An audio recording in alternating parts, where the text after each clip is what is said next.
Welcome to the Fall 2022 update on our National Parks Accessibility Project.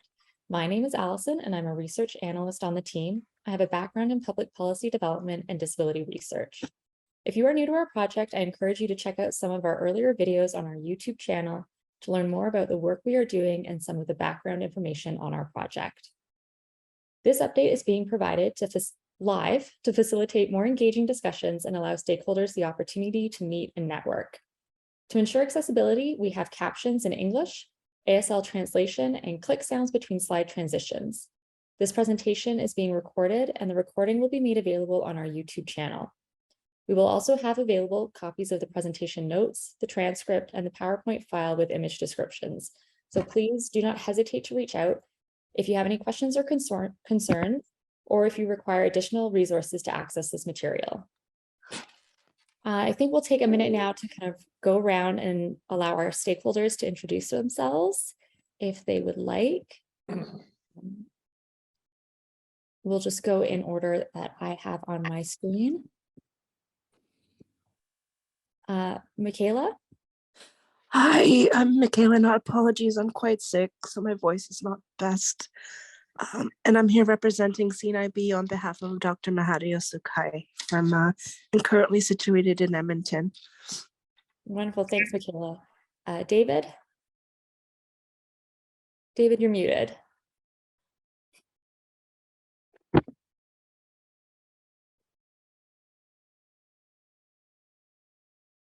Sorry about that. Hi, I'm David Ostro. I'm with the Disability Foundation here in Vancouver, and one of the societies that programs that we operate is adaptive hiking, and of course use the Trail Rider, and have been working with the parks and talking with them about some of the adaptive hiking opportunities.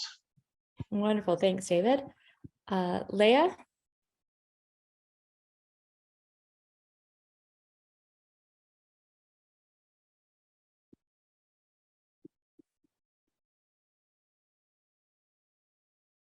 Thanks, Leah. Thank you so much for joining us.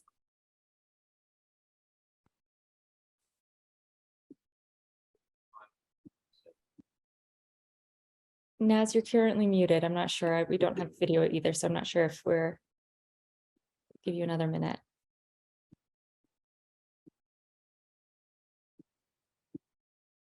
Okay, we'll come back.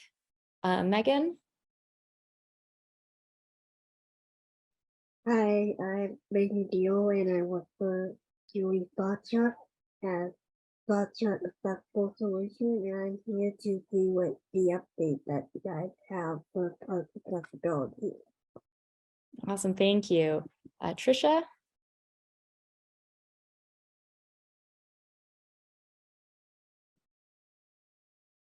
We don't have audio for you, Trisha.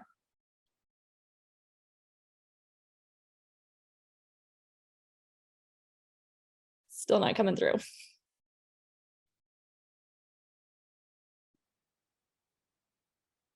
That. Yes. Okay, sorry about that. My name is Trisha Kaplan and I work at TransCanada Trail. I'm the Director of Trail Inclusion Initiatives. So I work with communities and organizations across Canada on improving trail for individuals who often face barriers to trails and the trail sector. Wonderful, thank you. Kari? Hi, my name is Kari Crow and I'm with Eco Wisdom Forest Preserve. We partner with a number of disability organizations. We provide accessible nature well-being programs and also an accessible nature guide, nature connection guiding program. Happy to be and learn more. Wonderful, thank you. Christine? Hello, my name's Christine. I'm a researcher on the CNIB IDEA team, IDEA standing for Inclusion, Diversity, Equity, and Accessibility. And yeah, I found out about this session through my manager of the team, Mahadio Sukai. And yeah, I thought I would come here and looking forward to learning something new about park accessibility. Thank you for joining us. And then I know we have Lori on the line calling in.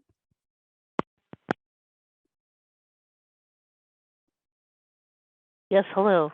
This is Lori Gray with Bay Area Outreach Recreation Program, otherwise known as BORP, down in the San Francisco Bay Area, California, and I am the Adventures and Outings Program Manager. Thank you. Wonderful. So great to have you, Lori. And Anne.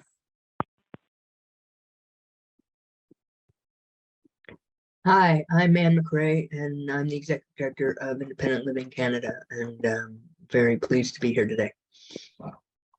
Thank you, Anne. I know some people have had some trouble with their cameras and their mics. I think I got everyone. Just give someone a moment to speak up if they need a turn. Okay, otherwise I think we will move on. Thank you, everyone.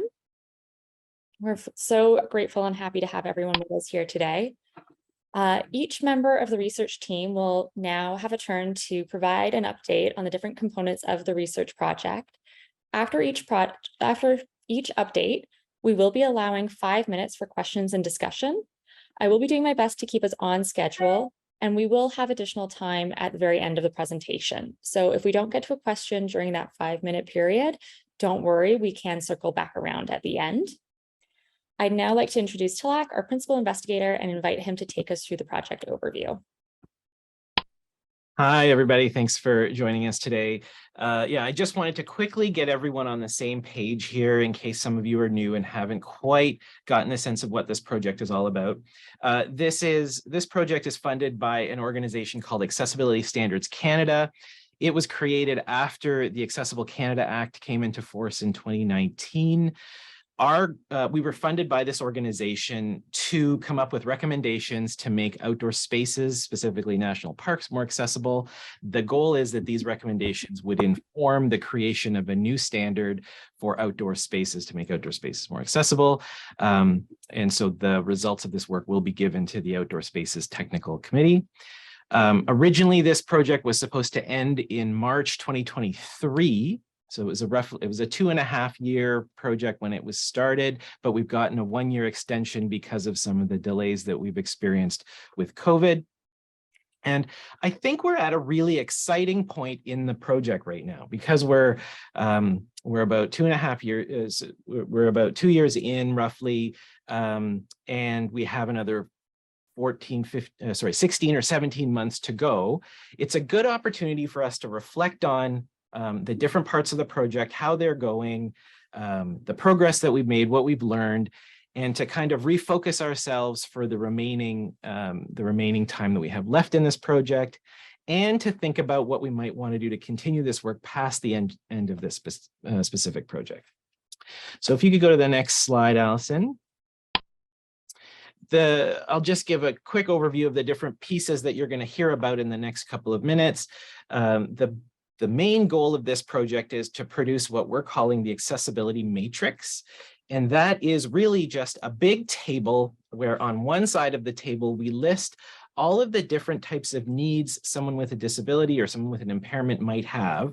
So someone with, this acknowledges that someone with a physical impairment and who might need to use a walker has different needs than someone with a sensory impairment, someone with a hearing impairment, someone with a vision impairment. And the goal is to really think about each of those needs in relation to the types of activities. Across the top of the table, we're going to list all the different activities someone may want to participate in when they go to a park, a national park. And so then each cell in the table gives us an opportunity to think about how a person with a particular type of need might face a barrier when they're participating in a type of activity, swimming, hiking, toileting when you go to a park. What are the different barriers that someone might face? And then what types of accommodations might we be able to come up with that will make each of those activities more accessible? We're essentially populating this table with all the other activities that you see on this slide, with surveys and interviews and park visits, stakeholder meetings like this one, conferences, a couple of scoping reviews that include both the scoping review, like kind of a traditional academic scoping review, as well as looking at social media, YouTube specifically. You'll hear about what we're doing there. And the way we're applying machine learning to try to make these academic scoping reviews, which are very resource intensive, finding ways to see if we can speed up the process with which we can update that in the future. And as I mentioned, we're also learning a lot. We've already learned a lot and started to think about some of these patterns that have been emerging through this project so far. And one of the recurring themes that's been coming out is the importance of accurate information and the way information is communicated to people as they, whether they're planning to make a trip to a park or whether they come on site and access different information. And so we're really excited that we have Hannah that's joining us, and she's interested in doing her PhD in the area of looking at communications and how we can improve communications and information transfer for people that are looking to go to parks. So with that, I'll turn it back to Allison. Thanks, everybody. Thanks for joining us. Thank you, Tilak. I'll just pause in case there's any questions or comments at this stage.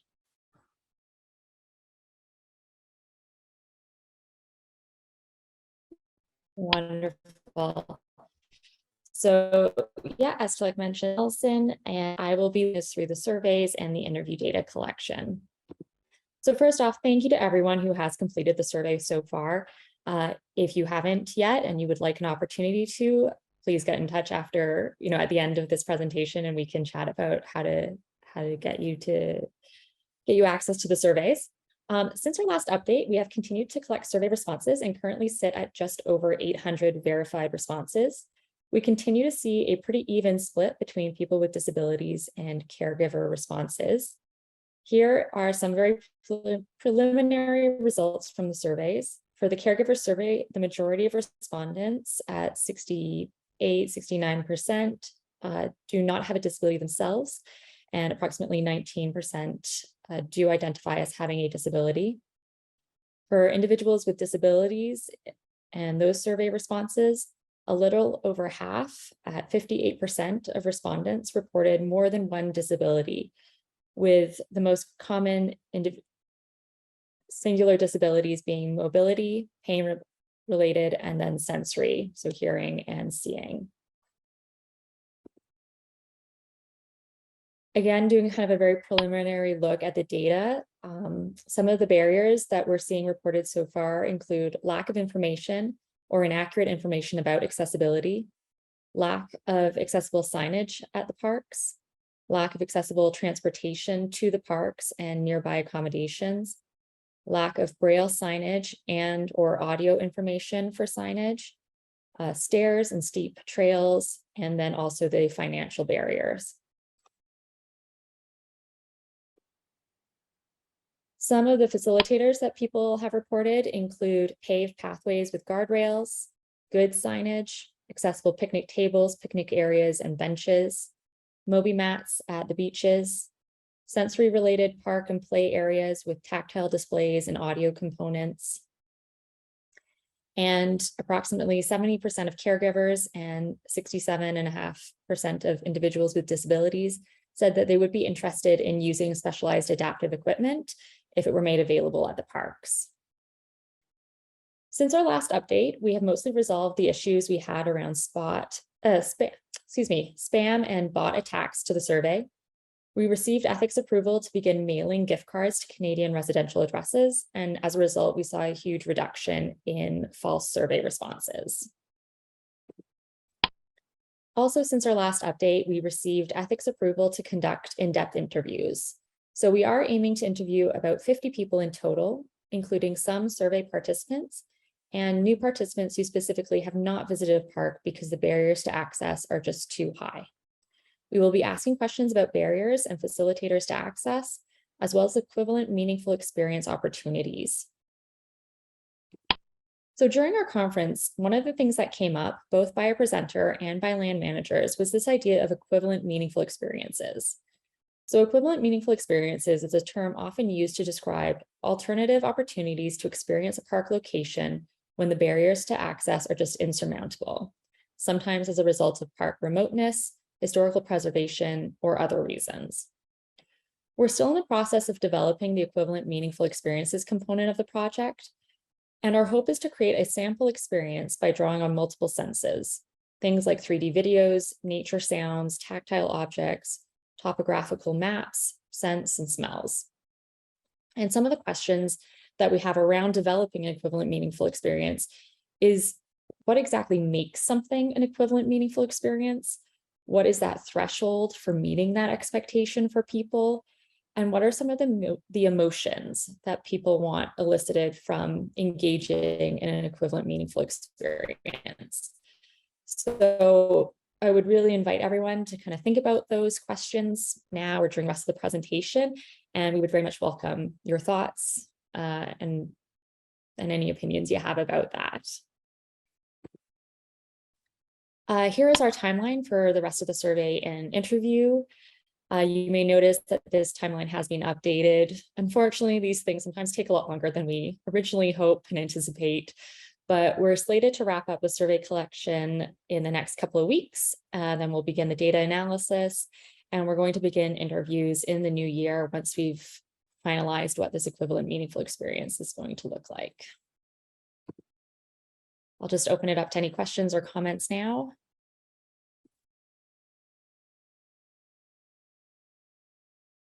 This is Julie Nowak. I just want to say I'm really glad that you're including this component. It was part of what I presented on. So thank you. And I haven't heard that term before, equivalent meaningful experience. So I'm going to start using it. Thank you. Wonderful. Thanks, Julie. And yeah, if you want to chat later about your thoughts on it, we would definitely welcome that. Thank you. And Anne, I see your hand raised. On that note of equivalent experiences, obviously there's going to be places where you're not going to have a choice but to do that, as you said, because of remoteness or whatever. But I guess I would just be concerned that might become the default rather than put the energy or the cost into making as much of a park as accessible as it can be. So I would just caution around that as well. So for example, if you have I saw on your slides there where you're talking about long trails that would be accessible, but because of cost you might decide to do, well, we'll do a 2-kilometer trail rather than a 10-kilometer trail, and the rest could be some sort of an experience. So that would be the only thing I'd caution against that. But I really appreciate that point of view as well. I think that's a really valid point to keep in mind, that creating equivalent meaningful experiences is not a catch-all solution to accessibility. Yeah, absolutely. David. Oh, yes, thanks. Yeah, a couple slides back, you showed a statistic about, I think it was about 70% of survey respondents were interested in using some, I think it was, be interested in using specialized adaptive equipment. Was there any details collected as to what type of equipment people were needing? I mean, I've got my own perspective, of course, having helped develop the Trail Rider over the last 20 years. So certainly that's the first thing that pops to my mind, but I'm wondering if there were other types of equipment that was also identified. Yes. Yeah. So if I remember correctly, there was 2 kind of questions around adaptive equipment.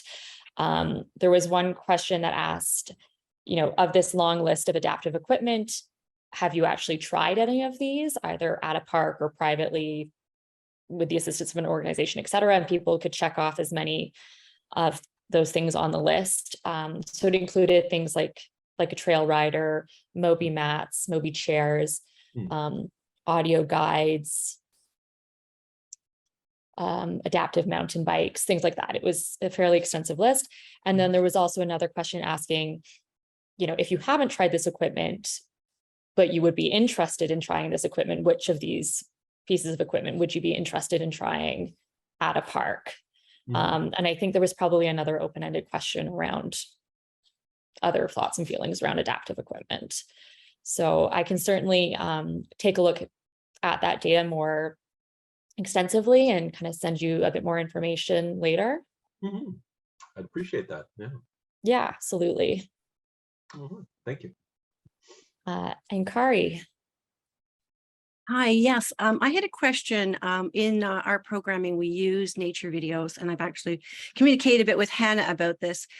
And I'm wondering about like the programming component to like, you can send people, these 3D printed, items, you can offer videos, but in my experience with programming in Nature Connection, so much is about preparing the body, entering into a mindful state to have a rich experience. And so I'm wondering where that piece fits in to this equivalent experience. That is a great question. I can kind of be honest and say I'm not sure we have, like from our perspective, given a huge amount of thought to that. So I'd definitely be interested in chatting with you further about that. I think we were sort of hoping that by including a visual component, an auditory component, and tactile components, and a scent component, that would sort of help create a setting where someone might feel somewhat immersed in the experience. But yeah, we can certainly chat more about it. I think if we're talking about, going like a virtual route, it is more important, to really think about how do we prepare people to be receptive to a fullness of an experience. And I also want to circle back to what Anne McCrae said, is that these are great ideas. And we, of course, we always have to pair it with, physical accessibility and lobbying for that as well. Oh, absolutely. Yeah. And I think I know you're doing, but I just wanted to say yes, because I'm very much involved in online programming, but I always have a caveat that is not a replacement for, in on-site experiences. So I'd be happy to chat further about the programming idea. Yeah, I think we'd be very grateful for your thoughts about it, because I think you're kind of getting at that question of like, okay, well, what makes it an equivalent meaningful experience versus just like an online video, right? And we're trying to figure out what that threshold is and where, like I kind of said, those emotions that we want to elicit. So it sounds like you might be kind of getting at that piece that we've been unable to kind of figure out ourselves so far. So I appreciate that. Thank you. Michaela. I'm also I'm just intrigued by this kind of a concept here, meaningful equivalent experience, but also to understand, and I don't know if we talked about families, because like when people go to the parks, I just to caution against going to this like individualistic understanding of it, because sometimes you're not in a, you're part of a family, you're part of a group. And so there's that part of the experience that if we focus only on an individual, that if it gets overlooked. So just wondering if the survey captures like youth perspectives, that kind of group dynamic sometimes. Yeah, thank you. So the survey that we issued online, there was two versions. There was one for people with disabilities, and then there was one for caregivers. I do believe one of the criteria for doing the survey was you did need to be over 18 and able to consent as an adult. So, but I know that we did have a lot of caregivers provide their perspectives as either a partner or a parent of someone with a disability. And we did have a lot of responses that talked about going to parks with family members or as groups.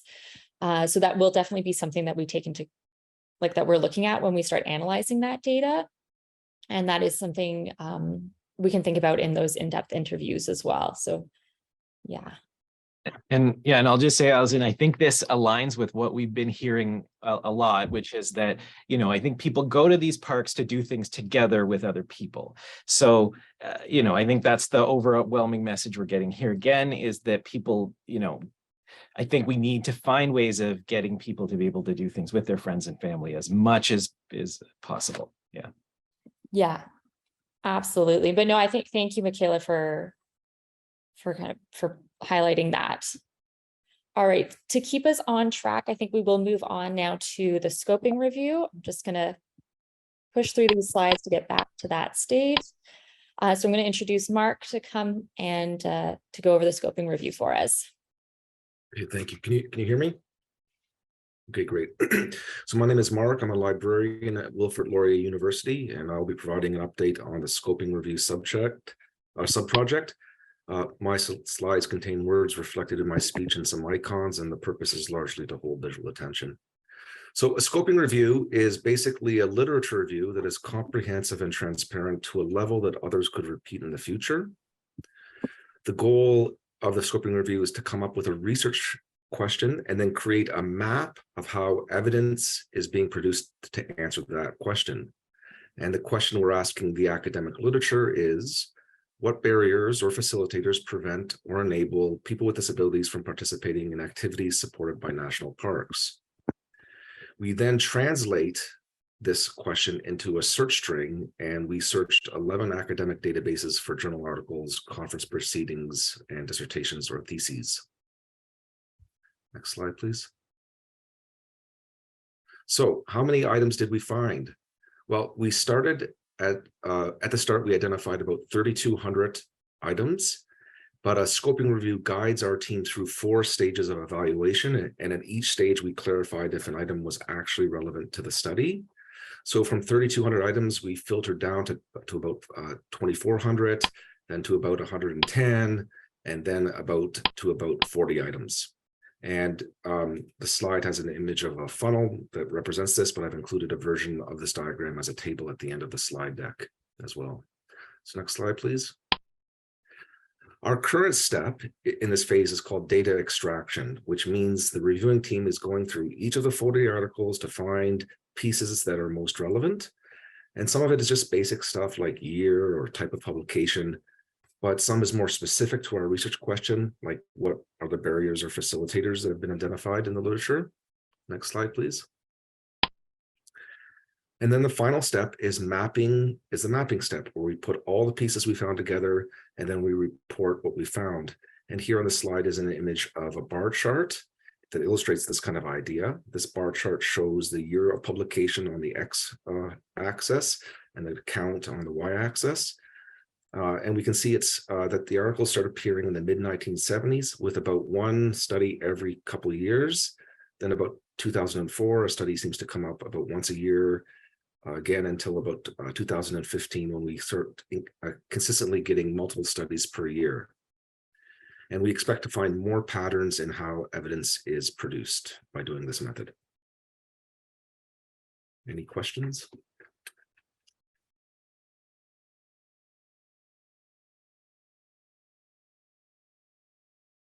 Maybe I'll just highlight here that one of the things that I'm really encouraged by looking at that data that Mark just showed is that there's this growing number of studies. There's a growing interest in this area broadly, and we can expect there to be more studies published in this area in the next little while, which is why, what Mark didn't get into exactly, but it's a really, really resource intensive. It takes a lot of time from a really dedicated group of people to go through these articles and figure out which ones are have relevant information, which don't.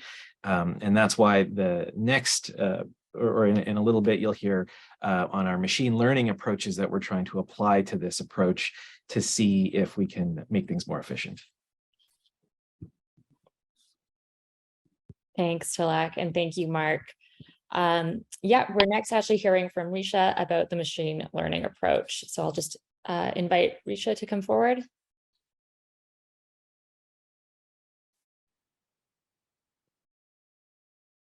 Hi, everyone.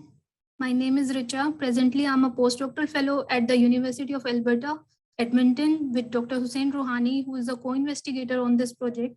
My background is in biomedical engineering, and my current research is on the development of assistive technologies and neuromuscular control. For this project, I've been working on the development of a machine learning approach for the scoping review on park accessibility. The prime objective of this work is to develop a machine learning algorithm to explore all scoping review articles available on park accessibility. Basically, our goal is to develop a tool to make it easier to extract the most relevant articles from a large number of scoping review articles. Additionally, we will provide a web app platform to present this algorithm to the users and to address their queries. Moving on to the next slide. This slide illustrates the basic strategy adopted for this work. First of all, we will download all scoping review articles on park accessibility from different websites. There are about 3,200 scoping review articles as discussed by Mark. Then the pre-processing or cleaning of this data will be carried out to extract the useful information from this. After this, we'll train our deep neural network-based machine learning algorithm to find out the desired solution. Or more specifically, we can say we'll train the algorithm to find out the most relevant articles from the entire dataset. In the end, we'll be able to address the user's queries related to park accessibility. Next slide, please. This slide shows the outcome of this work. The machine learning algorithm discussed in the previous slide will be running in the backend. On the front end, users will be provided with an interactive web app to address their queries. The demonstration of a web app running on a laptop is shown on the extreme right side of the slide. User can type their keywords related to park accessibility in the search bar, and the search engine will provide related article to answer their queries. Next slide, please. This slide shows a demo of web app that is to be presented to the users. User can enter their query in the search bar. For example, we entered here, how do we improve the park accessibility?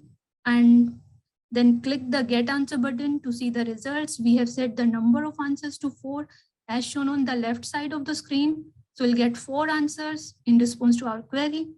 Here we go. Our first question was, how do we improve the park accessibility?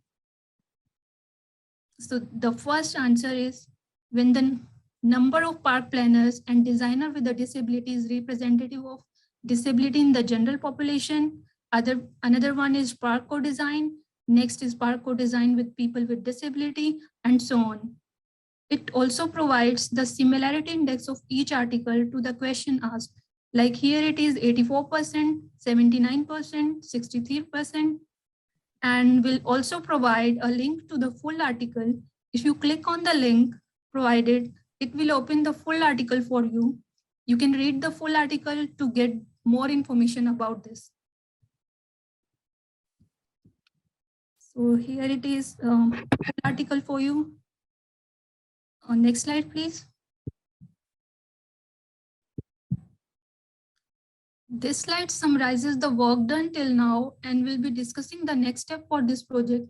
So far, we have implemented a machine learning based search algorithm to explore all scoping review articles. It provides relevant articles related to a specific query. We have also presented a demo of an interactive web app for users.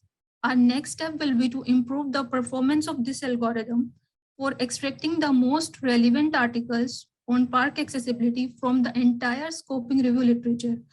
Or in other words, we can say we'll be using this machine learning approach to narrow down our search from a total of 3,200 articles found in the scoping review to the most relevant 40 articles. The number of articles might vary next year, and as more and more articles have been published every year.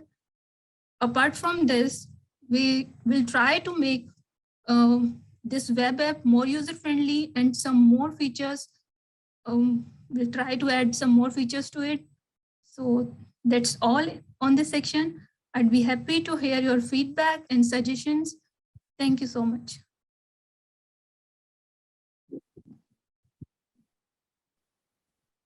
Thank you, Risha. Wonderful. So I think we'll move Thank on. you. Sorry, no Pastor here. Thank you very much for the information. Really appreciate the feedback. This is very interesting, especially before heading out into the field. As for people for blind users or wheelchair people with access that needs to be around. So would it be possible, like within multiple different languages, that be possible within the future, or can be happening now if it's be more distributed? And also, as well as being part of this mapping was fun, and to understand more of how to address more of disability, accessibility field basis. So during these routes, so most important was safety. Being in remote places on an island, it's a different story where there's a polar bear or other such animals that are not really, within the community city level, or it's not too much monitored. So monitoring system would love to be updated. I would like to hear more of that, to see more monitoring system, especially for safety reasons, or just in case of any emergency. So speaking within our language, or as well as emergency, is very important to understand, especially during the route. There's different kind of names within these places, especially within our field in Nunavut. So I would like to add more of those. Thank you very much. Thank you, Noah. I'm so glad you could join us today. Tilak, I know you have your hand raised if you wanted to respond. Yeah, I just wanted to say thanks, Noah, for your comment. It's the safety, what happens in an emergency, safety concerns. This is something that we've been hearing through a lot of the people that we've been speaking with. So thanks for underscoring the importance of that. And that definitely is something that we're digging into more. Mm-hmm. I think that also comes into play with a lot of the communication and signage in accessibility. I know personally, when I go to some national parks near me, if there has been a recent bear sighting, there'll be a large yellow poster temporarily installed at the trailhead, but that's not going to be accessible to someone who is blind or has a visual impairment. So it kind of underscores that importance of accessible communication. And I think we are going to be talking a little bit more about accessible communication later on in the presentation as well. So thank you. Awesome. Thank you. Thank you. All right, I think we will move on. I'd like to invite Neha to come forward and talk about the scoping review of YouTube videos. Hi, everyone. I am Neha. I'm working on Dr. Datta's research team as a postdoctoral fellow. As part of my role, I'm conducting a scoping review of YouTube videos to explore barriers and facilitators for park accessibility. Next slide, please. Thank you. Now, why we were particularly interested in YouTube videos, apart from the academic scoping review Mark and our team is currently working on, we reviewed social media and realized that YouTube videos offered us a rich source of perspective with respect to barriers and facilitators that we believed could be helpful to determine how parks can be made more accessible.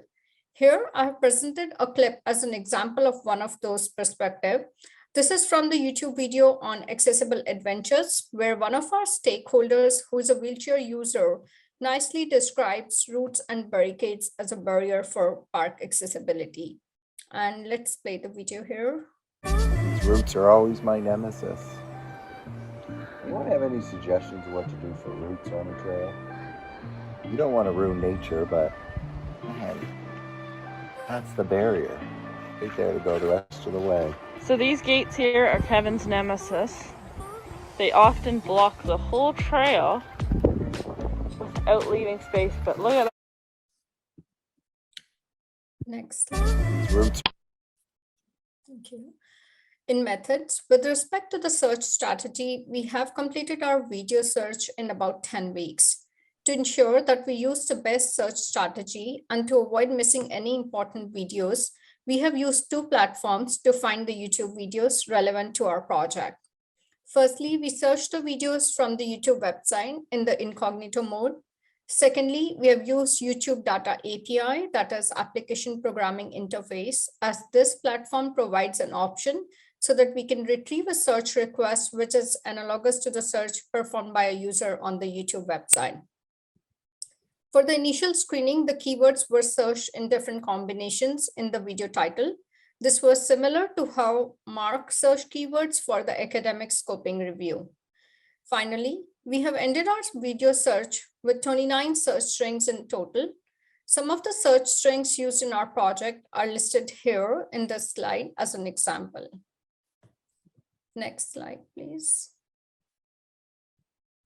In terms of including YouTube videos, we have primarily used two broad categories of videos in this project.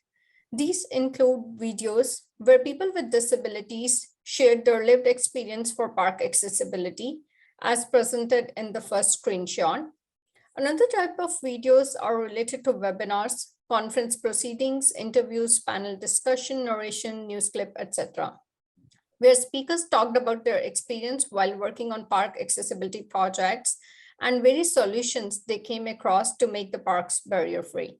Second screenshot presented in this slide is from the webinar, and the last one is from a news clip. Next slide, please. Thank you. In terms of results, we identified approximately 19,000 videos in the beginning of our screening process, and we ended up including 308 videos, from which we finally extracted data on barriers and facilitators for park accessibility. Among 308 videos, 195 of those videos talked about barriers. We noted that majority of the barriers were related to physical, policy, and social factors, as 170 out of 308 videos described physical factors, 33 were about policy or governance related factors, and 28 videos talked about social factors. Next slide, please. Similarly, 294 included videos talked about facilitators. As we see in the bar chart presented here, the most frequently identified facilitators were related to physical factors, access to adaptive equipment, and the role of policy or governance. Next slide, please. In terms of our progress in this project, we have completed the video search, data extraction, and content analysis of barriers and facilitators. Currently, we are working on drafting the results and other sections of the manuscript. Further, we are looking forward to present our work at the BC Park conference scheduled in December 2022. And thank you. I'm happy to answer any questions or hear any suggestions. Thanks, Neha.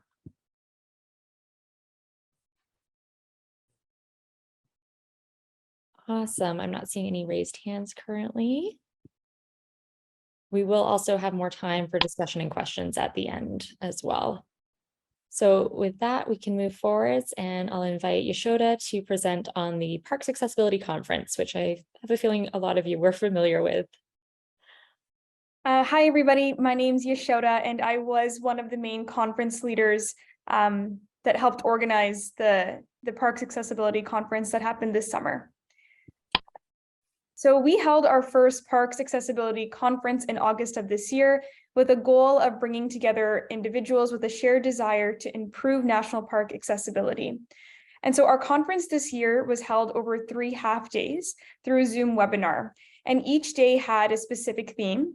So our first day was about what parks accessibility meant to people. The second day was about the barriers that people were experiencing when accessing national parks.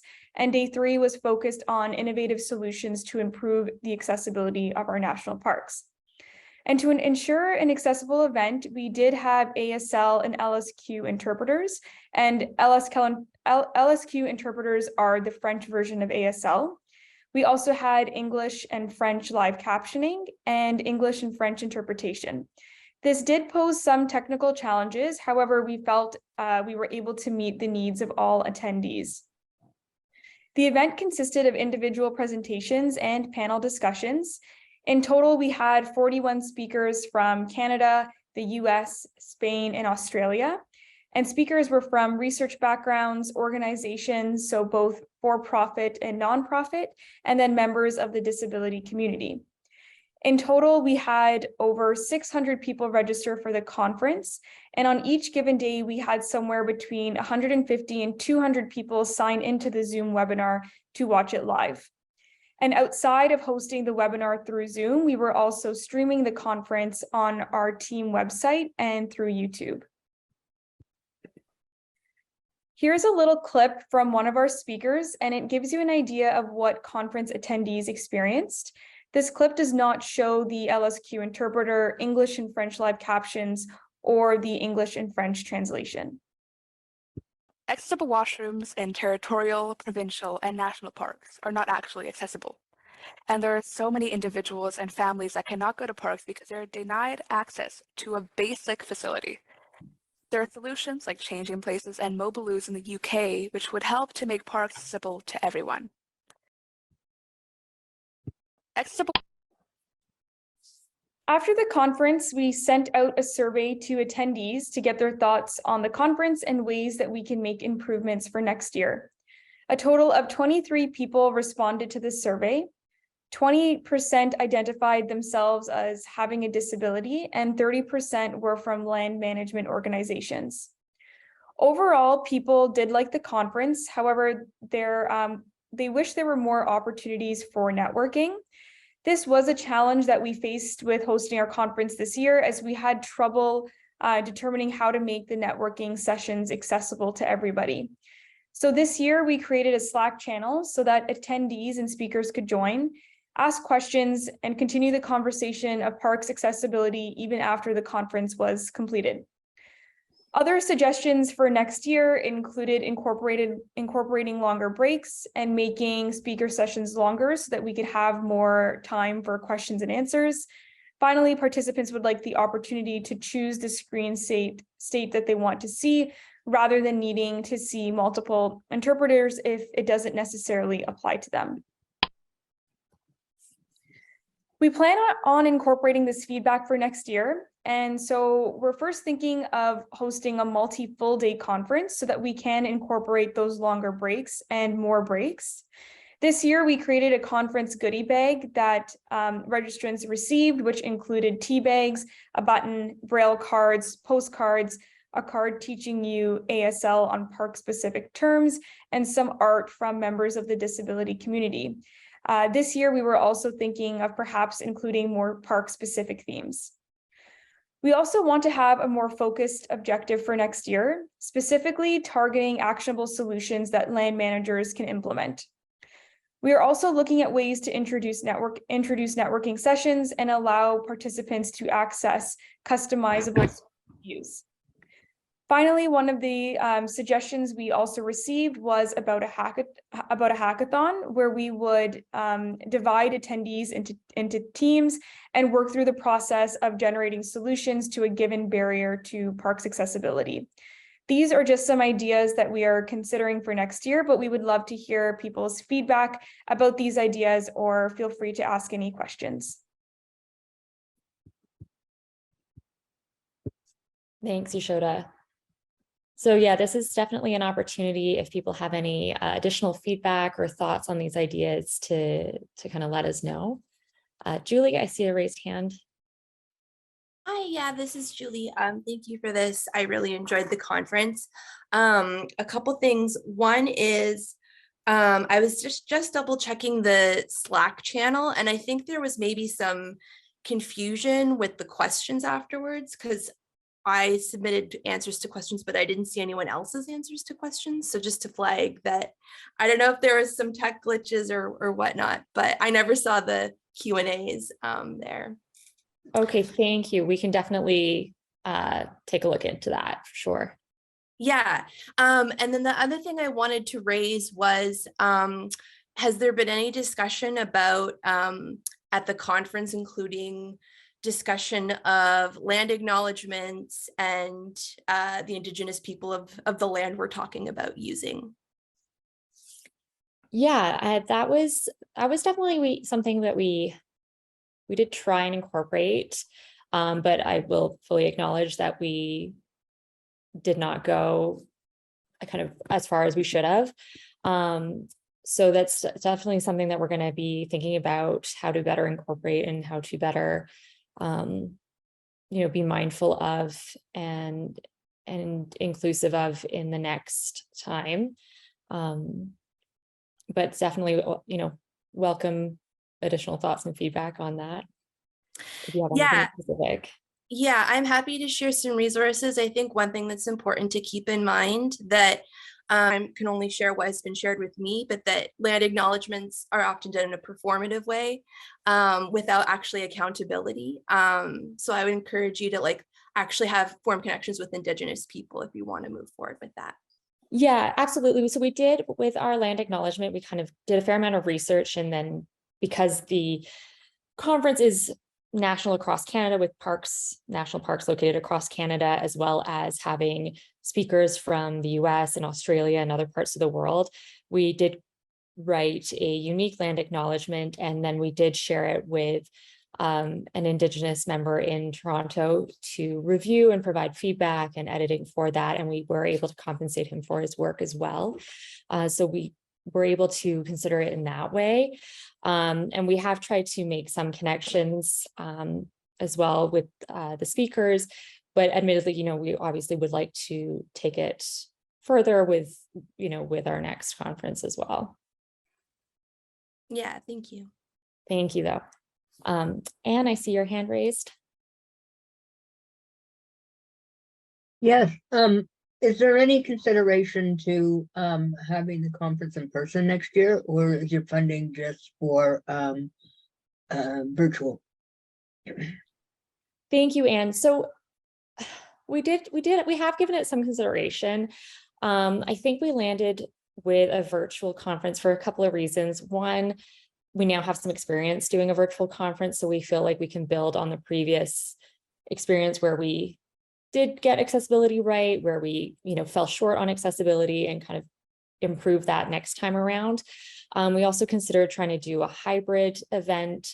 Some of it's lack of funding, some of it would just be how complicated it would be to create both an in-person and virtual event that is fully accessible.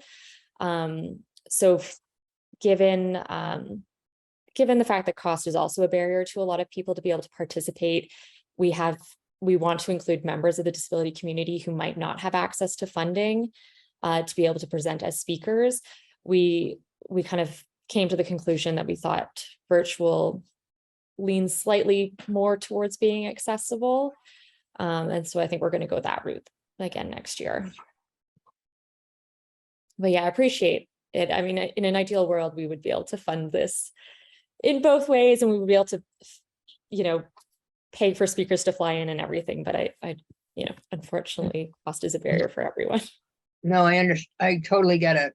We did our AGM conference this year in a hybrid type format, and it is challenging. And especially a large conference like you'd be putting on, I can understand it. Yeah. Thank you. Leah, I can see your hand up. So Vicky, if you are ready. Yes. So regarding interpreters, yeah, and she's asking if I could see her. Some people, didn't want to see the interpreters you'd mentioned. I was just thinking, another option is to make accessibility for both, with Zoom and Zoom interpreters, maybe have a separate format, have them, those that need the interpreters, look at, maybe on a different screen or something like that, have two different, so people aren't having to look at the interpreters. They would just pick that they want to see an interpreter, or not, have two different screens. And they can look at either one, either look at the interpreters or just watch the speaker. You know, then if they want to make a comment, you know, they'd be able to, you know, join with the one, you know, that just have the speaker instead of looking at the screen with interpreter. So those are some ideas to discuss on future conferences. At the same time,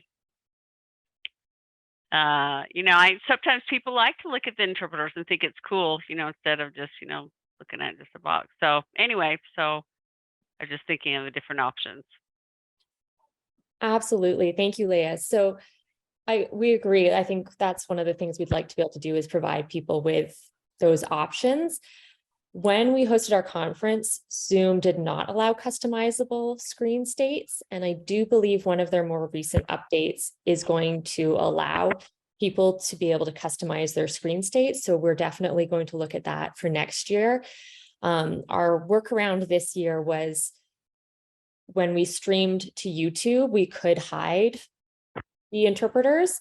So we did provide a YouTube streaming link for people who didn't want to see the interpreters or found having two interpreters on screen being kind of overstimulating for them.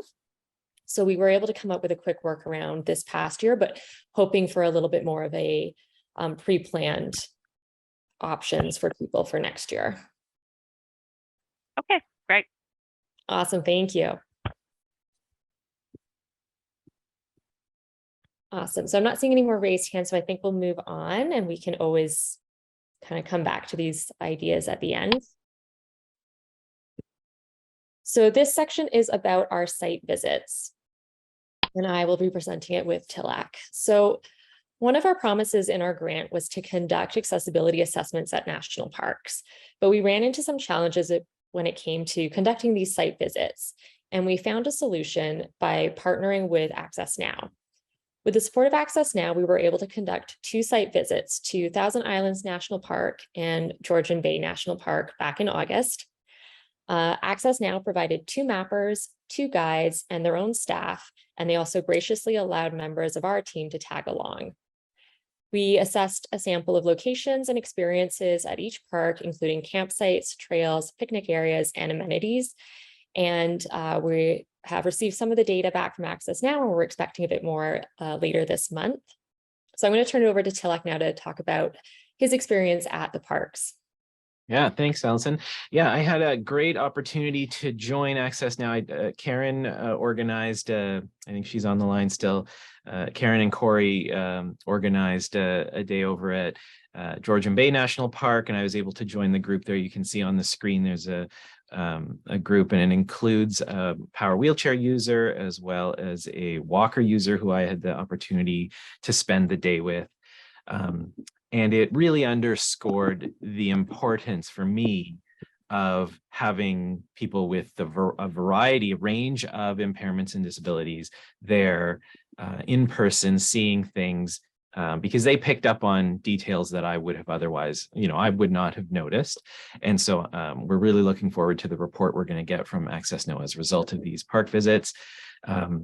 I mentioned the importance of clear information and communication, and this was one observation that I made on our particular day that we were there at this particular park. The park map that was given out to all the visitors, including us, had a accessible bathroom marked on it. I'm not sure you can see that, but it actually turned out to be a problem for one of our users. This is a park where you have to take a ferry to get to and come back from.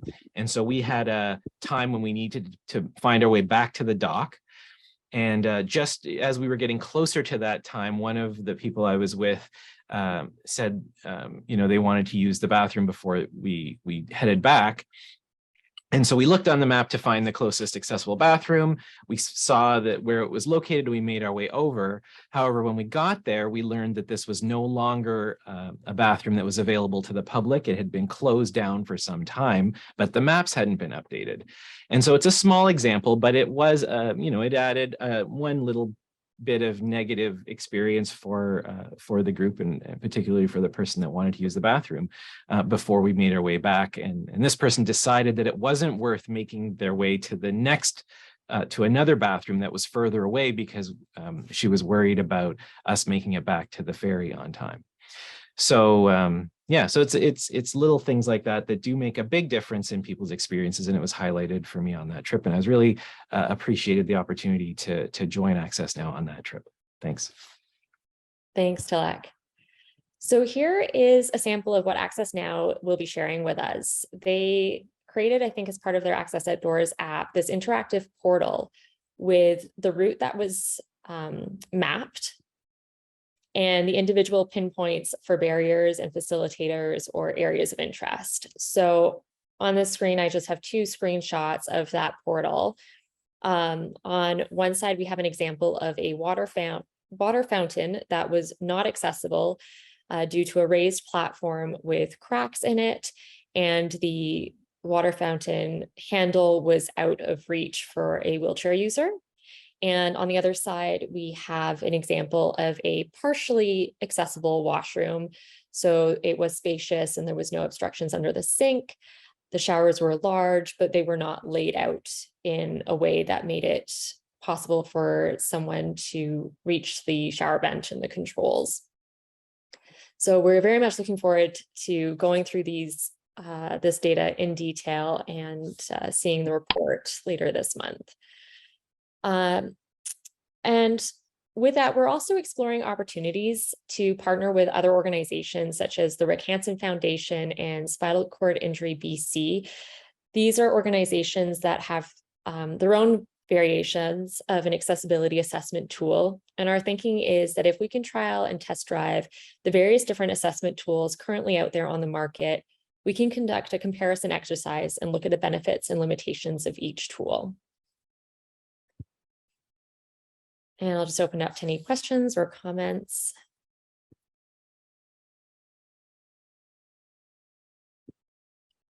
Awesome. So we're very grateful to have had the grant extended, because it means it's going to give us an opportunity to conduct a few more park visits before the end of the grant expires as well. So now I'm going to invite Rakas to come forward and talk about our website and the accessibility matrix.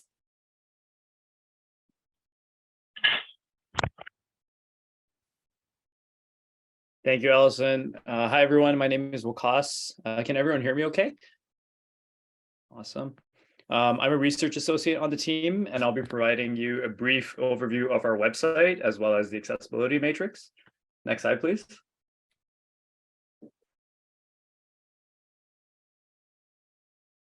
So our website is accessibleparkscanada.ca, and the goal is to update visitors on all aspects of the larger parks project. We'll also be redirecting visitors to the 2023 conference website if they're interested in registering. Please also note that our website design will be getting a fresh update very soon. After conducting an accessibility audit with Juan Olart from the accessibility consulting firm Digitally Accessible, we've learned there are many ways to improve the accessibility of our website. We want to make sure our website is as digitally accessible as possible, and we'll be working on this over the next few weeks. Next slide, please. Any questions?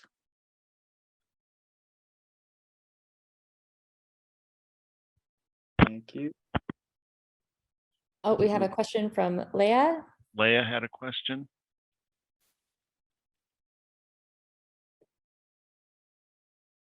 I'm going to go ahead. Wondering, with your new website that comes up, will this be an entirely different version? French, English? Will you have a French version along with the English? Yes. So our current website also does have English and French, and we will be providing the new website in both English and French.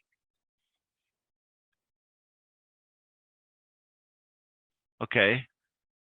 And with English and French, will it also have LSQ as well as ASL?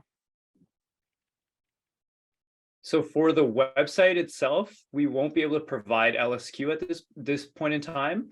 ASL something we'd have to look into as to how we would provide that from a website perspective. So Leah, if you have any ideas on how we can improve that, I'd love to be able to chat with you after this meeting or in the upcoming weeks when we do work on the design for the website. That would be great. Sounds good. Thank you so much. You bet. Thank you.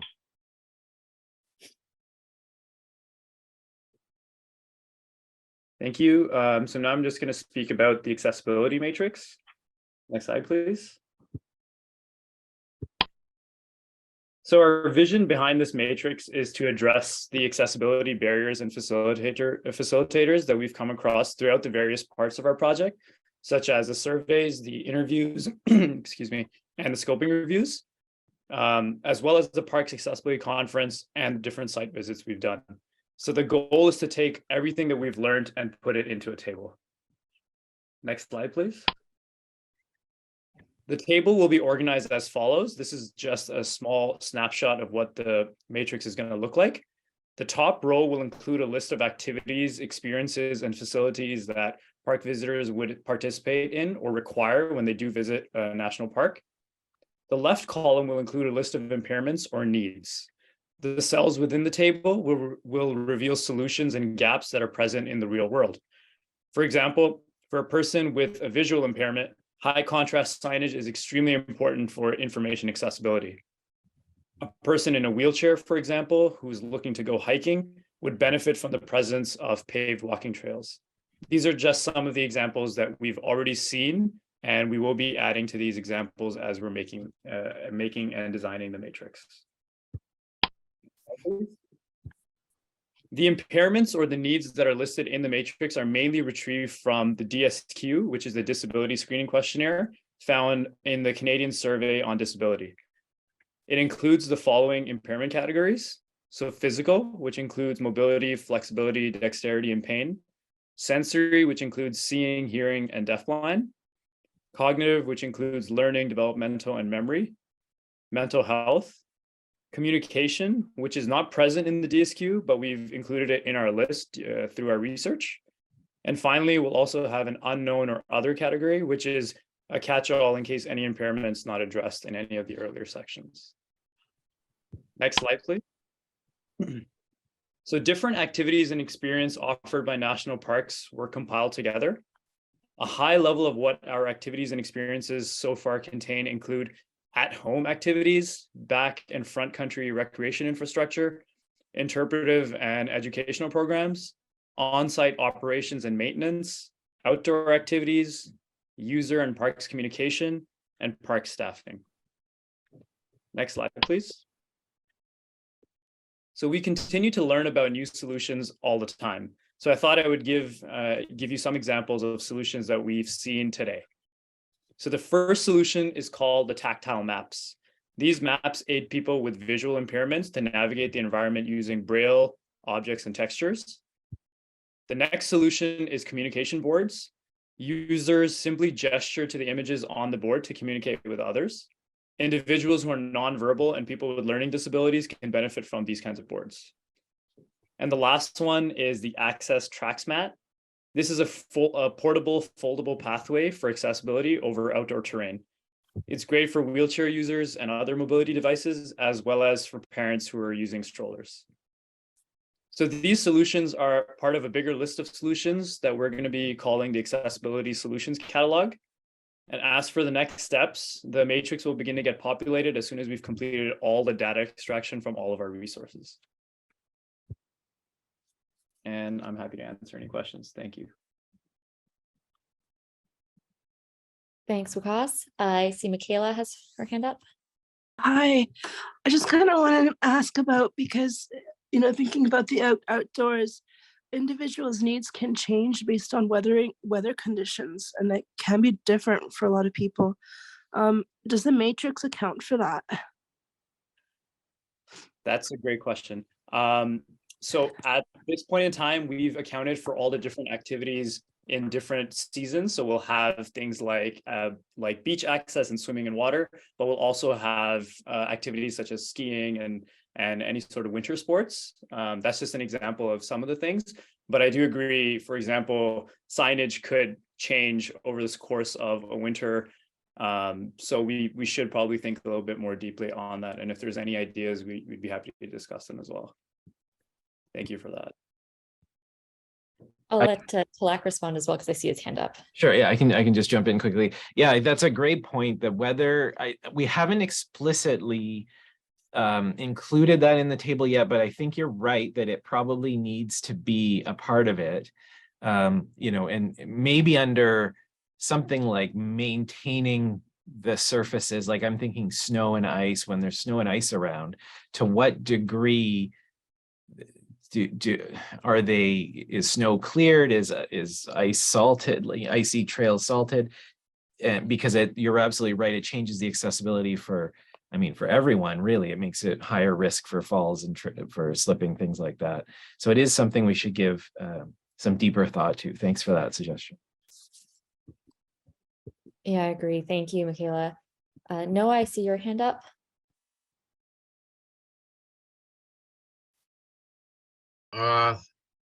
Good afternoon. Thank you very much for the presentation and feedback about the website. I'll be honest, I haven't heard anything about color yet. I'll be honest, I'm just trying to assist more and be helpful. So it'll be nice to describe again what kind of colors there are within the video or whatever that's being given to the public. So for me, it'll be an indication that, you know, wow, okay, awesome, this is great, this is happening. So especially if you're introducing some diagram, information or video, you can also put in some, again, in today's world, technology is different, but at the same time, people who doesn't have those will need to get it by hand or by individual, or, you know, working within the Parks Canada. So it'd be great again to assist the local you know, organizations such as the city or the hamlet offices to make sure they're working together in regards to these communications, and also again safety reasons to make sure safety is there for in case of, you know, polar bears up here and different kind of animals. Thank you. Thank you, Noah. No, and that is a great point. And I will apologize and admit that we haven't done a great job of necessarily describing each of the images on the screen so far in the presentation, but I will, at the end of the presentation, I will share with you the PowerPoint slides. We did go through and include alt text for all the images in the PowerPoint slide. So I can send that to you after the fact, and then you can kind of go over it as well. Good. Yes, thank you very much. I really appreciate it. Good job, everybody. Thank you. Yeah, well, you know, this is what is so important about running these sessions, is being able to get this real-time feedback as we're going through the project, so that we have time to make sure that we're incorporating all of it, you know, now while we're working on it. So we're very grateful to everyone for coming today. There was a comment from Kari on the chat. Look, I think you've addressed it. So Kari, please feel free to read the chat on that response. And thank you for the question and the comment. Yeah, thank you. We are also going to capture everything that's in the chat messages for our own team's purposes, just to be able to discuss later and make sure that we have a record of all of this feedback. I'm now going to invite Hannah forward to talk about park accessibility and communication. Yeah, thank you, Allison. Hello, everyone. My name is Hannah, and I'm a research associate for the Accessible Parks Project. I'm happy to share with you a bit about a proposed research project on the topic of Parks Canada's accessibility and communication systems. So parks owned and operated by Parks Canada do not exist separately from communication systems. We've talked a lot about this today in presentations so far, but I'll share a bit more. And you might be wondering what I mean exactly by communication systems. So have you ever made a reservation at a park campsite for day use? Have you ever looked at park social media or websites to learn about a park trail, facility, or event? And have you ever relied on signs in parks to educate yourself about park rules and regulations? Or have you ever looked at maps or wanted to look at maps to plan your trips or navigating while you're at a park? And all of these features I've just mentioned are a part of complex and multidimensional park communication systems. Now, in this proposed research project, I plan on looking at 3 separate communication systems. The first being in-person customer service, and the photo here shows 2 park rangers that you may speak to while you're at a park. The second being online or phone communication, and the picture there shows an individual on a phone call, someone who you may call to make a reservation for a campsite, for example. And the third communication system being on-site infographic communication. And on the right here, we see 2 green park signs, one that says danger and the other that says attention. So we've learned this during the Accessible Parks Conference this summer as well, when presenters with lived experience shared the lack of consistency in information and communication in parks. And solutions for these communication problems can often be simple and low cost. So we know that disability exists on a wide spectrum of ability, and this means we must consider a wide range of people when designing preemptive and in-person park experiences. So this is why a lot of parks and organizations have looked at different innovations, some already mentioned today, but things such as audio loop systems, audio description tours in museums and parks, for example, different tactile signage, and easy read pamphlets can be really important ways to improve communication. Next slide, please. And you might be wondering, what is the need to explore this for Parks Canada's communication systems? And the reason is because physical accessibility to parks has been the focus, and it's a very important one. But accessibility is much more than physical access. The Parks Canada mandate also strives to ensure both environmental and historical preservation, as well as the enjoyment and use by the public, and this includes people with disabilities. Parks Canada's more recent departmental plan includes aspects of equity, diversity, and inclusion, and they state that this is clearly a goal, but they don't necessarily state motion to improve communication systems, which is a large part of this concept, and will serve, as of last year, 25 million visitors. International documents on tourism, such as the ISO Accessible Tourism Standard, includes communication systems as requirements for accessibility, but this isn't extended to outdoor guidelines, such as the 30-year-old Parks Canada Outdoor Accessibility Standards Guideline. Although other academic work has explored communication systems for people with disabilities, thus far I haven't found any work that explores these systems fully in a parks context. Next slide, please.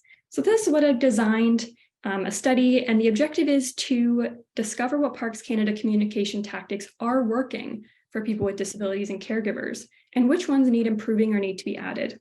This will be an emancipatory approach to improve independence and choice in visiting parks for people with disabilities and caregivers. I'll be using the social model of disability as an approach for this, as well as taking a bit of a strengths-based approach to focus on what Parks Canada has already done that is working for a lot of people, on top of what needs to be improved.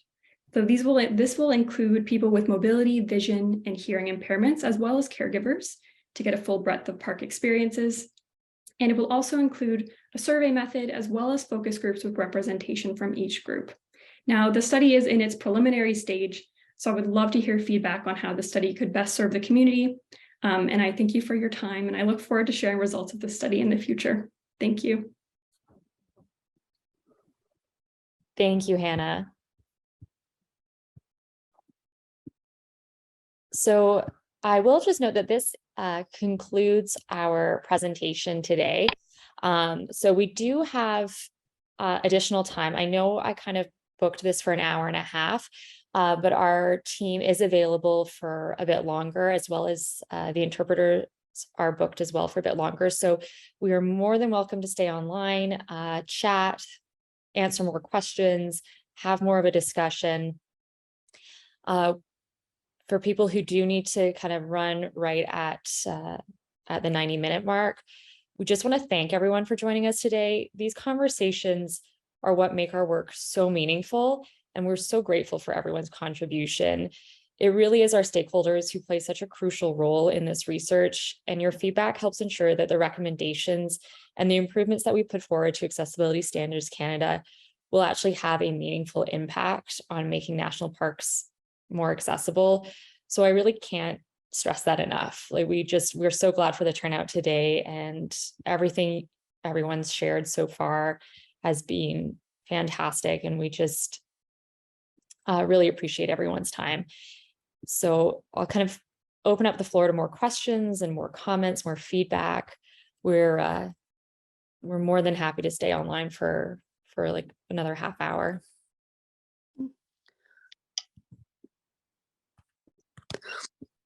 Hello, Noah Papacha here. We just wanted to discuss about either transportation or some sort of safety places when especially going around a mountain area.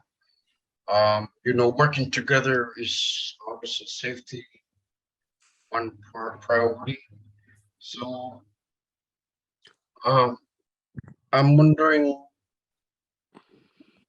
creating a safety team within the territorial parks or parks, whatever, etc. for that matter. Here in Nunavut, sometimes we get our information either at the city office or Hamlet offices, or people who's arriving gets the information process, like in paper, diagram, information paper within airports. So passing on these information will be great if we're going that route, which is great, which is always important, making sure we're all connected, not through technology, especially more through paper or, or especially within each other. So it will be great also within the workforce or etc. Like, people who are adventurers or etc. for that matter, who's taking their time to take their time to be with other people. It'll be nice, if we can kind of have that information within those areas where who we can connect within the community or city for that matter, to understand more disability or accessibility access. Thank you. Thank you, Noah. Those are definitely topics that are coming up. I think we're seeing things around like accessibility, transportation issues, staff training, inclusivity, representation of people with disabilities. Those are definitely themes that are coming up in the surveys and in the YouTube scoping review. So, as we review that data and analyze it, I think we're hoping that we'll be able to make some recommendations in those areas to improve accessibility in those areas. But really appreciate you underscoring the importance of those that often get missed.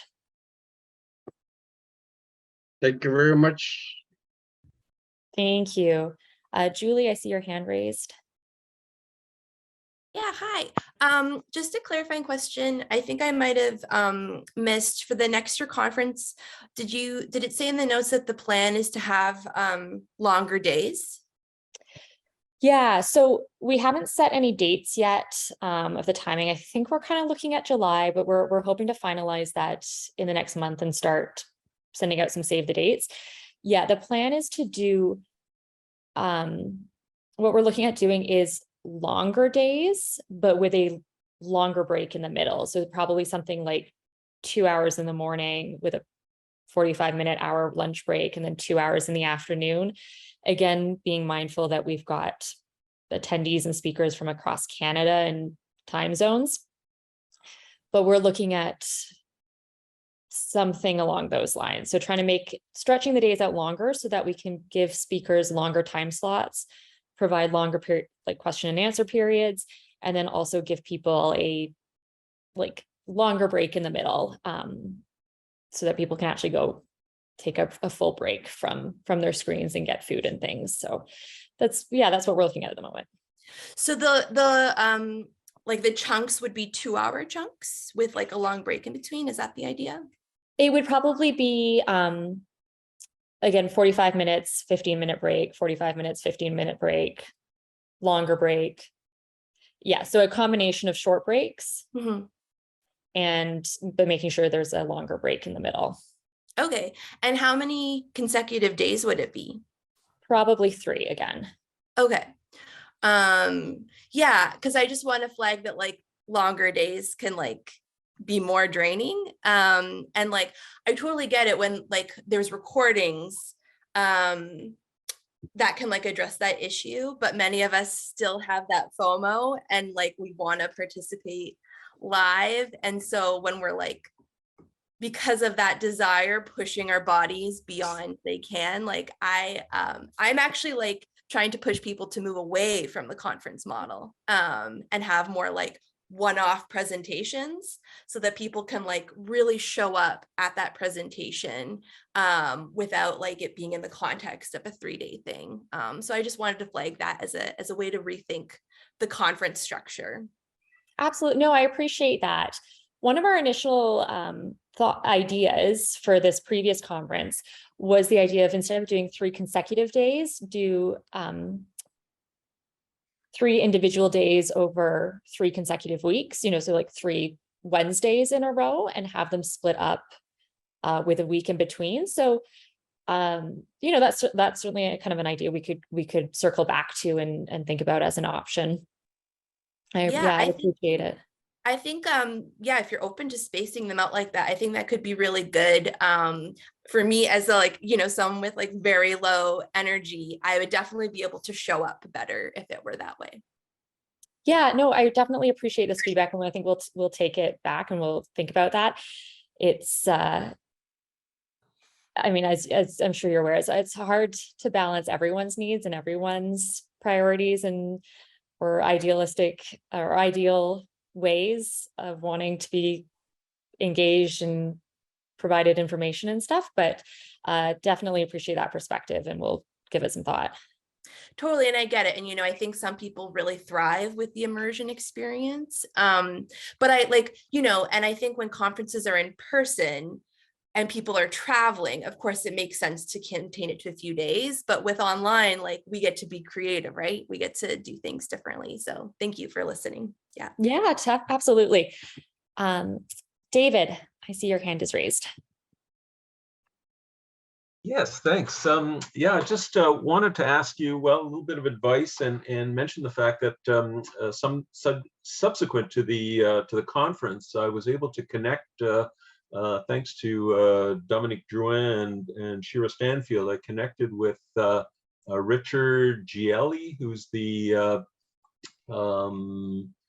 what was his title? He's the park accessibility manager at Pacific Rim National Park, and so we're in very preliminary discussions about having a pilot project next summer at Pacific Rim to introduce the trail rider and to be able to offer some adaptive hiking opportunities and see what kind of response, and and sort of get to understand the logistics behind being able to offer that in a national park. And was just wondering, I mean, so impressed by the various research that was presented earlier. And was wondering if you thought it might, if we're able to work out the details of a project, and we haven't settled on the length of time, whether it's for a long weekend or the whole summer, and that kind of thing. But we're, as I say, we started those discussions, and was wondering if there might be interest in doing some of the very detailed and hopefully very revealing research like you've begun to do for for sort of the industry in general, if there might be a desire to have some direct feedback from a pilot project of that nature. David, I'm not sure who this question's best directed at, but I put it out to all of you.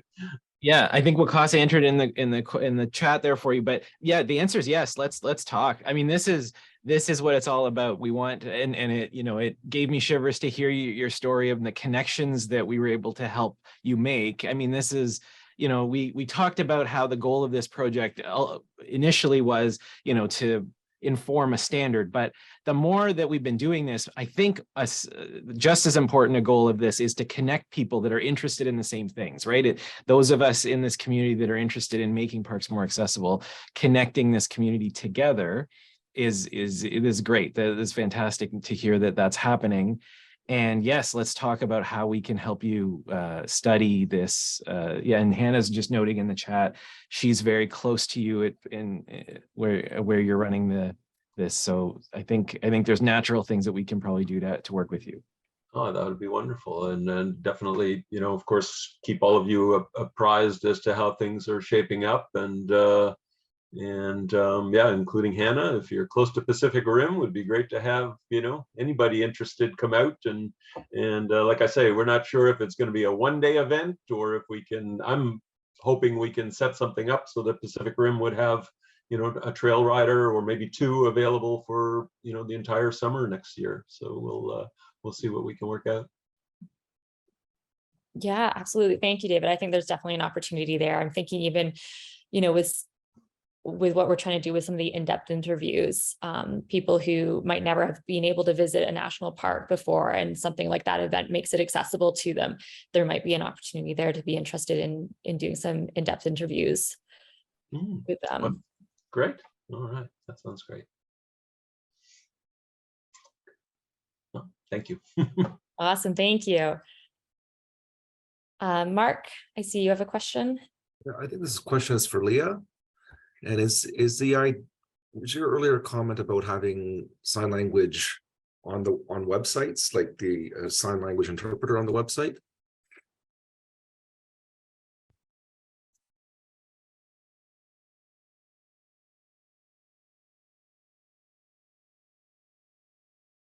Yes, it doesn't have to be an interpreter. It could even be like a deaf interpreter that reads the message, and then the deaf person can just sign, a script and have that up, so they just click it and, the comments or whatever, and they can, would open up and just have somebody signing. So it's a video. It can be a video then. That's what we're getting at. Yes. Yes. Thank you. Yeah, thank you, Leah. I think we'll work with WCAS and we'll see what we can do with our interpreters and our resources and stuff to create something like that to add to the new website. I think that would be a fantastic addition. And really, there could be a chat room where deaf individuals, different people can, chat as well. There could just be different people, maybe performers. Yeah, you could have different people that would, actually sign that. Again, doesn't have to be interpreter, it could be a deaf interpreter or a performer. Okay, yeah, thank you. Leah, if you had like an example of what this may look like on a website or somewhere else that maybe you've seen, if you could share that with us, that would be awesome. I would love to see what this would kind of look like in the real world. So yeah, the website should have access to I'm trying. Yeah, I'll share. I'll find something and then I'll share it. I'll send it to you. Yeah, I'll give you an idea of what it should look like. I've just put a video link in the chat.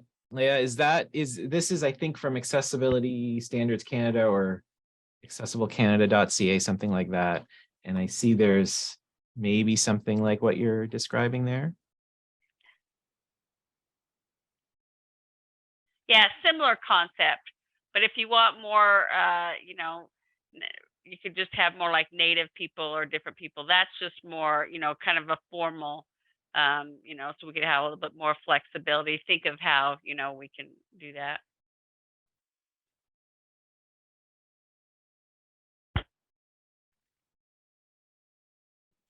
thank you. Thank you. This is awesome. Yeah, thank you. Really appreciate this.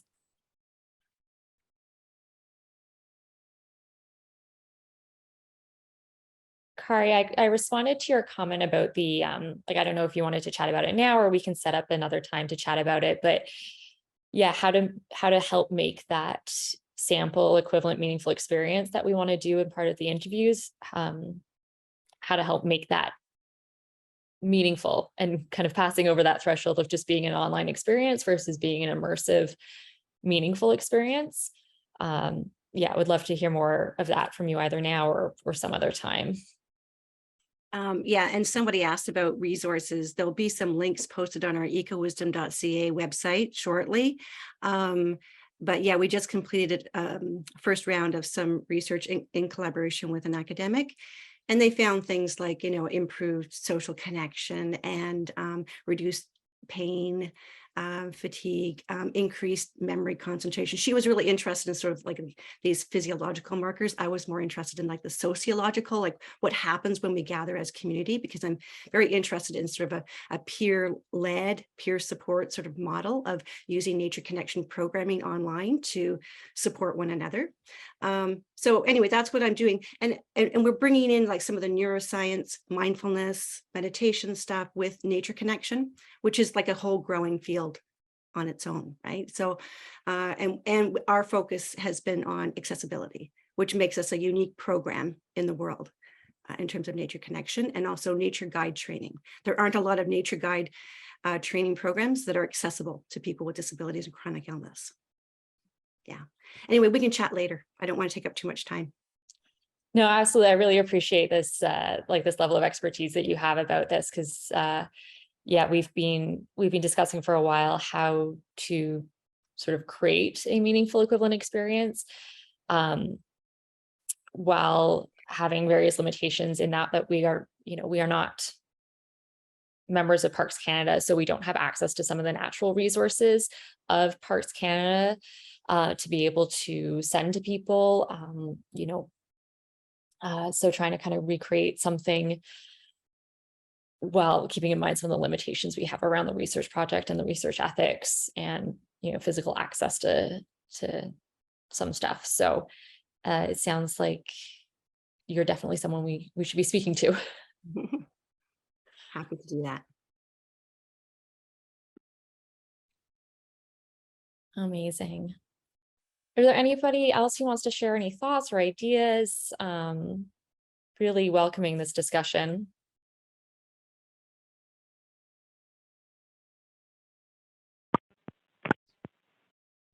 Lori.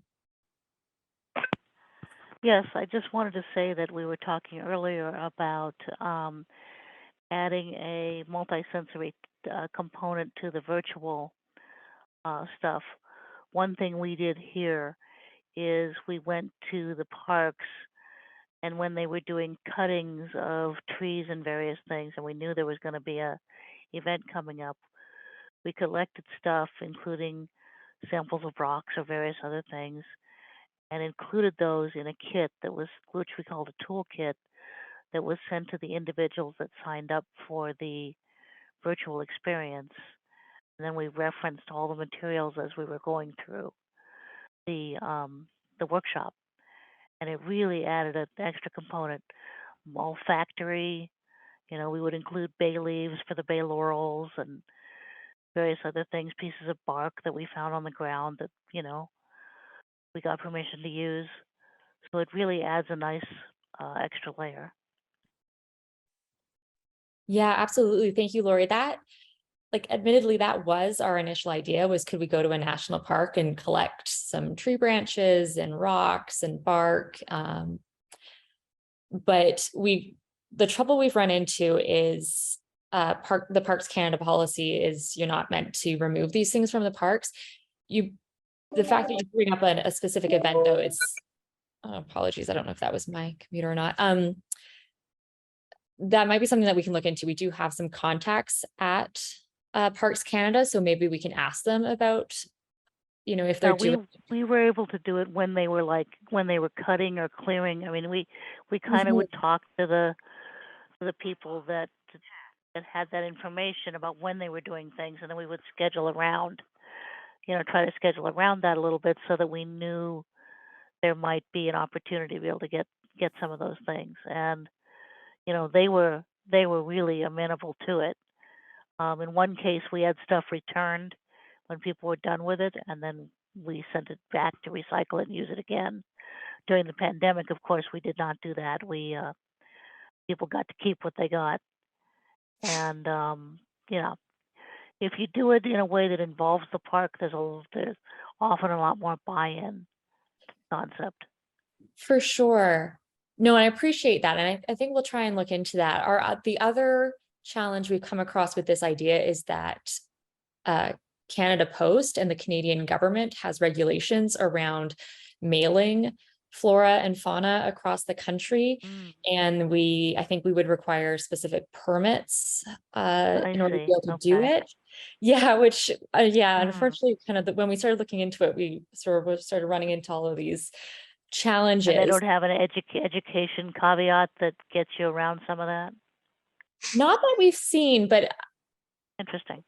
It's not, I will admit, like we've just been going off of information we found online, and we haven't made any phone calls. Maybe if we started making some phone calls and asking, we might be able to learn about some, exceptions to the rules. Yeah. But yeah, at the moment, those have been the two major challenges, getting park permission and then government policies. Gotcha. Yeah. Well, thank you, and I hope that that is able to work out, because it is a nice addition. Absolutely. No, I appreciate it. And it's good to know that you were able to do it in the States. That gives us a bit of hope that maybe there's some workarounds here as well. Yeah, let me know if there's some way. I'm going to stay in touch on all this, so however I can help. Yeah, thank you. Appreciate it. And thank you for joining. Yeah, thank you for making it possible. Thanks. Michaela, I see your hand up as well. Yeah, there was another conversation that came up in the context of a personal connection, is that we were looking for a course on understanding the different burn sounds in kind of its certain regions of Canada. And then that's another dynamic, is kind of, listening to the landscape, being able to identify different animals. And I think that too can be incorporated, and having that access, either on a Parks Canada website to understand what are the different sounds, that are really particular to a region. And that gives access to people who may not be able to see a bear, but then maybe can hear what a bear sounds like walking through, certain shrubs. Because, there's different kind of ways of attuning to a landscape.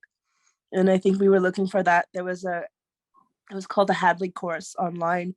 And they had one, it was kind of about bird calls, I believe, in the United States. But then that we had, we were looking for something specific to Canada, and, with the different regions in Canada, some of those dynamics could be there too. And there's that educational component. And then for the community, and many of us with sight loss, we have our cell phones. There's a lot of applications there and I've been particularly using one called Soundscape that starts to identify features of the landscape for me. And so, like, as I walk by, and I was using this in Sweden, and they would actually tell me, like, there's a children's park here, there's an architectural sculpture here. I didn't know what it was, but, like, there's some of that technology out there that's starting to happen as well. And so, I'm not saying everything's a technological solution, but in some of the more kind of visited areas like Banff, having that kind of landscape kind of depicted in some type of digital manner can also be helpful. But finally, I think those pieces around that Noah mentioned talked about transportation and also those financial barriers, because, it's lovely to have these wonderful parks as someone who lives somewhere that can't get anywhere. And I grew up in Alberta, and, like, I could never, as an Alberta citizen, make it to a park by myself. And that's just telling, like, we have these beautiful parks, like visiting Maligne Lake. And so those kind of elements, we have to, ensure that we capture that dynamic of, pushing transportation and pushing those financial barriers for individuals. Absolutely.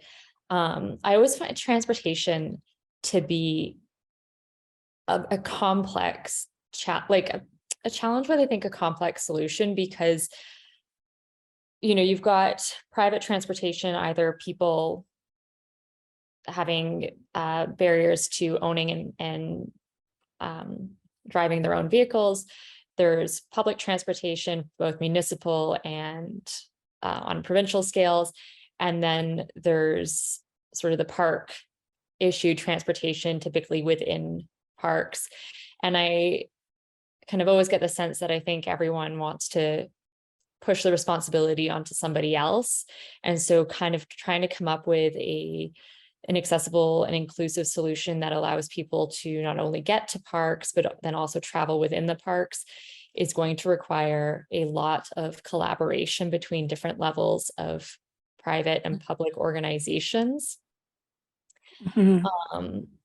And so I think it was something that we kind of talked about a little bit during one of the panel discussions at the conference, because certainly that's my personal interpretation of that challenge is that it involves those different levels of private, public, like municipal, provincial, and then the park organization themselves ultimately having to work together. Yeah, and coming from, I think, I don't know if international scan of looking at park systems in other places, in other countries internationally beyond the US, but like I know when I was in Sweden, you know, the neighborhoods were connected to parks through trails right away. So any community could basically, any member of the community can just go off onto the trail from their community. And so just, I guess also that's an ethos and a cultural change piece as well, that people all have access to park. And so there was an interesting space to look at potentially at an international level to seeing if there's, you know, some places where they do that connection better. And I don't know if that was part of, you know, if that's part of your results for the scoping review in terms of your next steps. Yeah, no, thank you. I mean, we're definitely including, you know, we didn't do a limitation to just Canadian articles or Canadian videos, but we do have a limitation around language and have restricted it to English language YouTube videos and English language academic articles. So there is a bit of a limitation there. I do know that we have captured videos and articles from around the world. But there probably is a limitation there for sure.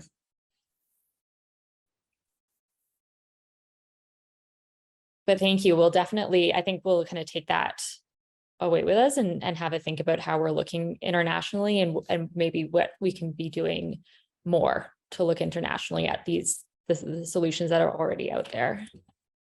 Yeah, if there are, I mean, it strikes me that if there are solutions that work in other countries, there may be opportunities to get funding to do a follow-up project to test one of those systems here and see if we can get people to parks that are close to an urban center from somewhere, pick a couple of locations in Canada where we would test it out.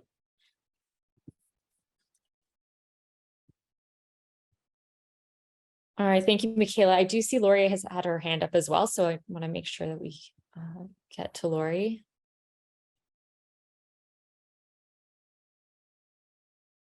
Okay.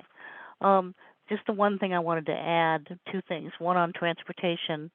One issue that we run into in the States is physical addresses.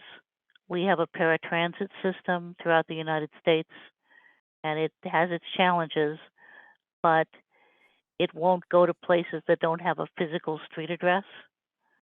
And so the workaround we found that worked was using coordinates for the various parks, being able to work with the transit systems to get those coordinates to them.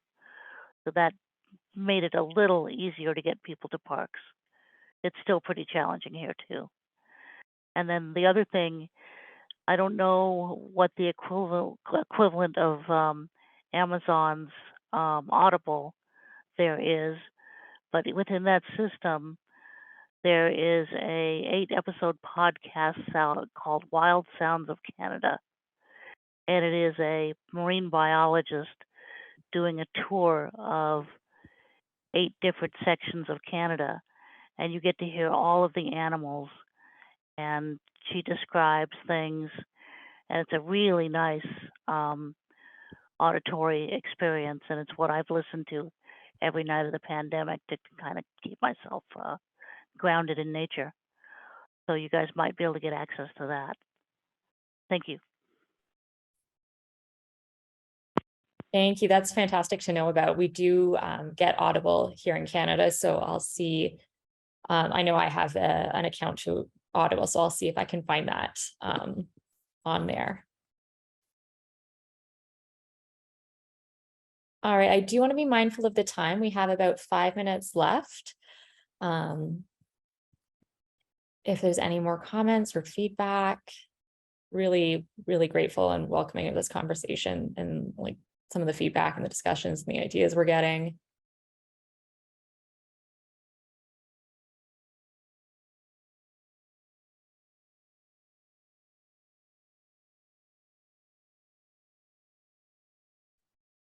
Awesome. Lori, I see your hand up. I don't know if you have another comment or if that was just, okay. I see you've dropped it now. Awesome.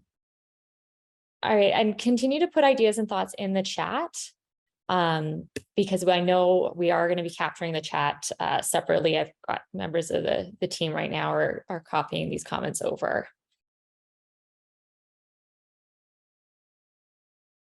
Well, if that is everything, I just want to again thank everyone for coming today. We're so thrilled to have this turnout. So grateful for this conversation, the feedback we're getting. If there's anything else that people want to discuss, please reach out to us. I can put my email in the chat. It was also on the slide, and I think everyone probably has it because I was the one who sent out the invite. But by all means, please reach out. I can always put you in touch with the rest of the team. We can set up times to meet and chat outside of this as well. And thank you, everyone. This is Mark. Thanks so much for joining us, everybody. Thanks so much. Good to hear. Thank you. Thanks for joining us. Thanks, Noah. Thank you.